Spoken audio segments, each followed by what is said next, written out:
Hello, welcome back to more problems on optimization. What I want to look at in this video is the sort of the ideal can.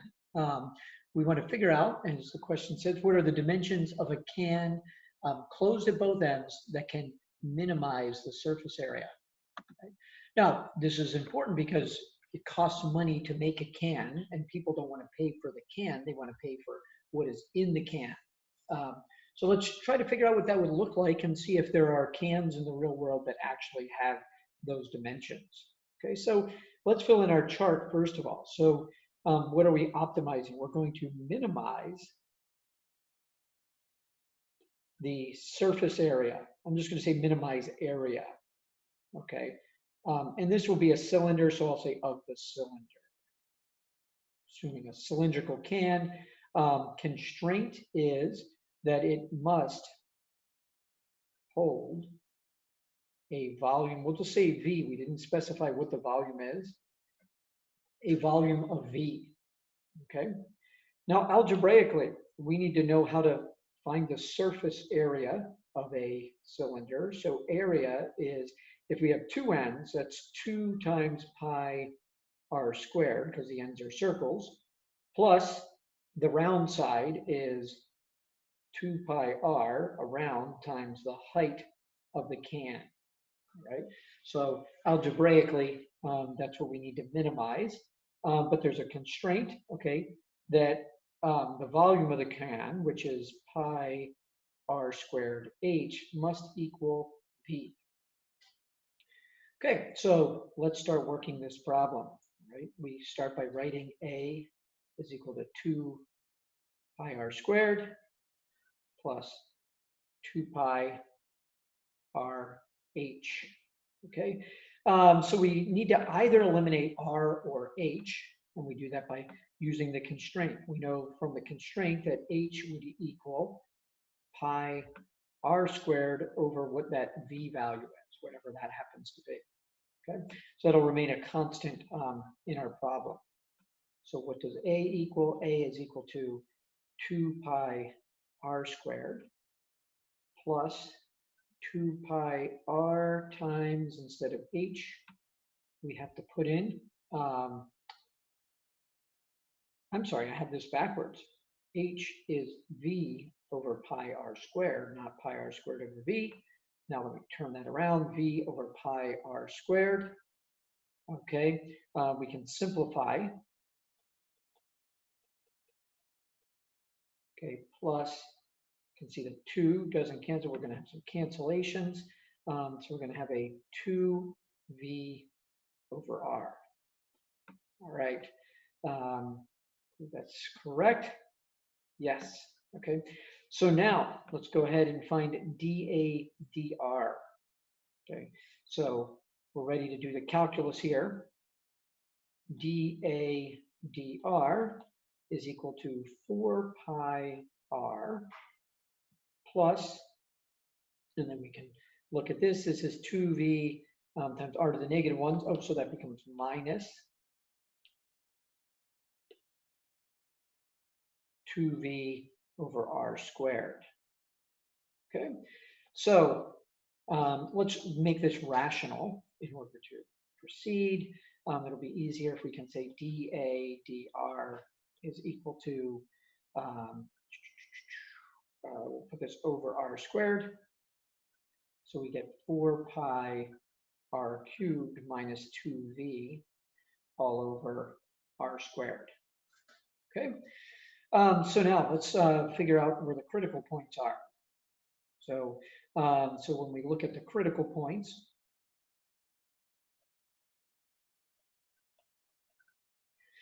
we can get them when r squared equals 0, but that's not really a possibility. Obviously, we can't have a 0 radius can. That would make the height infinite. So that's actually not going to minimize our surface area if we have that. It's actually probably a local maximum, but it's not a realistic number anyway, so we can exclude that. We know that that's kind of the lower bound of what the radius could be. So we're left with setting 0 equal to 4 pi r cubed minus 2v. Okay, so we can rewrite that as 2v equals 4 pi r cubed. And so if we divide, okay, we'll get that r cubed is equal to v over 2 pi. So that means that r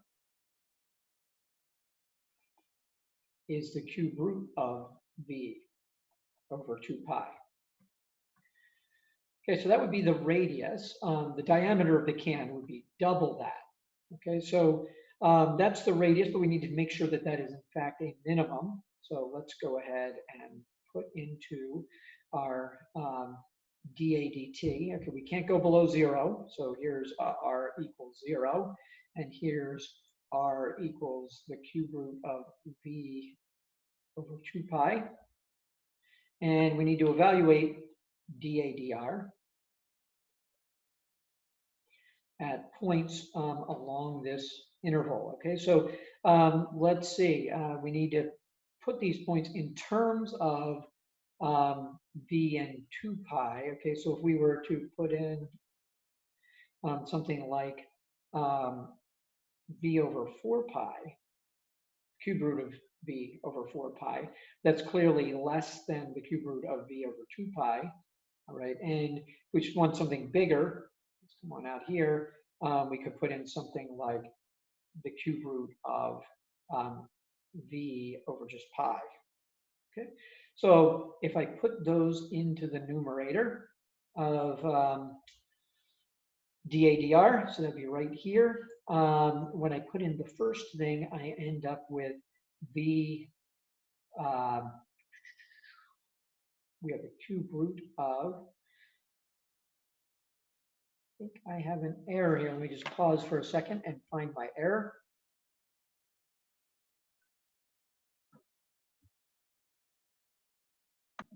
Oh, actually, I don't have an error. When I plug this in to the numerator, if I plug in the first thing, I end up with 4 pi times when I cube this. I'll have v over 4 pi. And so I end up with v minus 2v, which is clearly negative. All right. When I plug in the number to the right into the numerator, I end up with 4v minus 2v, which is clearly positive. So we clearly have a minimum here. Okay. So that's good.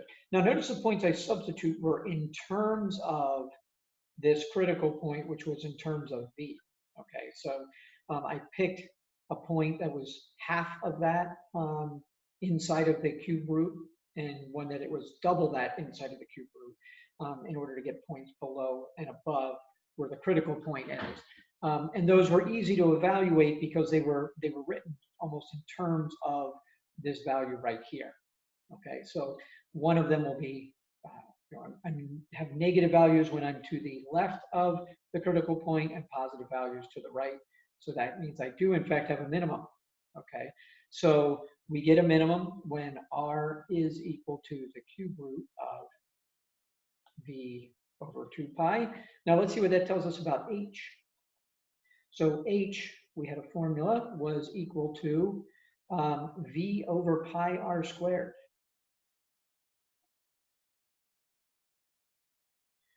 Okay, so if I substitute in, I get v over pi r squared. Let's see.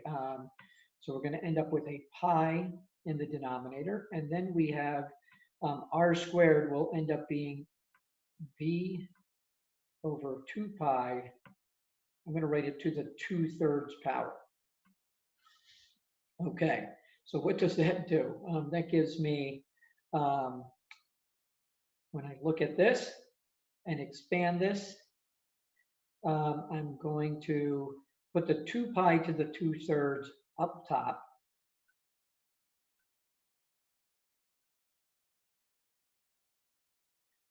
Okay, I'll have a v that's still in the numerator, and I'll have a v to the 2/3 that is in the denominator. Okay, and let's see what happens here. If I continue with this, I will end up with v to the 1/3 in the numerator. Okay, and it looks like I have, if I were to multiply, oh, I left out a pi here, I'm sorry. There we go. I have a pi down there still, okay? And so what does that leave? Overall, I have a 2 to the 2/3 power, and I have a pi to the 1/3 power down here. Okay, now I want to kind of match it with the other answer. So this still has a 2 to the 1/3 power in the denominator. So if I multiply the denominator by another 2 to the 1/3 power, I end up with a 2v to the 1/3 in the numerator. And I can rewrite this whole thing as 2 times the cube root, everything else has a cube root of v over 2 pi. So this is a good way to write h. Now you'll notice that h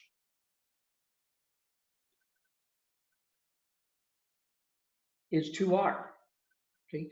The height of the can needs to be twice the radius, which means that h is equal to the diameter of the can. So if I were to draw this cylinder, okay, that's sort of the ideal cylinder, if that's the diameter across here, then the height should be the same thing. And actually, it makes kind of a square. So the can should be sort of a square can where the height and the diameter, use capital D, match up very nicely. They're identical to one another. And that would be the ideal can for using the least amount of material in the surface of the can while holding all the volume that I need to hold. Okay. Now, not too many cans are, in fact, a square can. Right? If you look around the house, one example of a can that is pretty square usually is a paint can. Now, you'll notice a paint can usually has a handle. So you don't try to hold the can by the can, you hold the can by the handle and cart it around.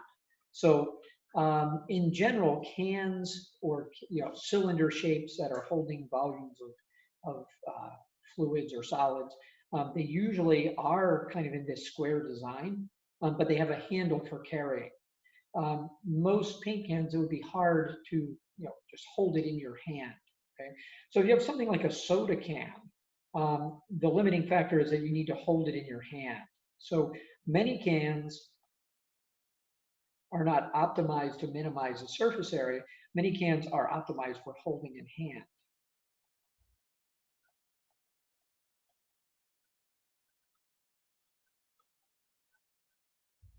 Okay, and so that's a different ball game. Obviously, you want to drink a soda, you don't want to hold it by a handle and try to drink it. You want to hold it in your hand. So there's actually wasted material in the manufacture of the can because they're trying to design it to be sort of ergonomically at its best. Okay. Now, a variation on this problem would be if the top were missing. Okay. So I'm not going to redo that problem in its entirety. But if you were to have just like a bucket, that's an open bucket, but it's a cylinder, it's not flared out, you would be missing the top. Okay. So if we wanted to do that problem, there would be some small changes. Let me circle those in a nice bright color here. Let me circle those in this kind of pink color. Okay. You would change that to right there. That would be the first thing. You'd only have one, you'd have a bottom, but not a top. So you have a circle of area on the bottom, but not a circle of area on the top. So as you go through the calculations, that 2 would be missing. And when you take the derivative, this 4 would become a 2. All right. So then as you go down and you get to the numerator, this is a 2 instead of a 4. Okay. And so instead of having this 2 would be missing then. And so this 2 would be missing. The sign chart would be similar. This 2 would be missing in the radius. And therefore, when you go to solve it, that would be gone. And you would be able to eliminate that 2 and that would play down. And so the shape of it would change slightly. Okay, since the top is missing, what will happen is it'll be wider because you don't need to cover the top because it won't take as much material if you only have to make the bottom. So you'll increase the diameter of the can. Notice we're not dividing by the 2 here. So this increases the diameter of the can. And since we're dividing by a larger radius, we'll end up with it lowers the height. So if you don't need to put a top on the can, you'll end up with a lower height for the kind of ideal can for holding a volume of something, because you don't need to put the top on it. So the answer would not be a square. It'll be a little bit more squat. You'll end up with there's going to be a rectangle more like this instead of a square, and you'll have a cylinder that's more like that, but it's an open top. Okay, so that's an interesting way to change the problem. All right, I'll stop there. This obviously could be done with a specific number for volume as well.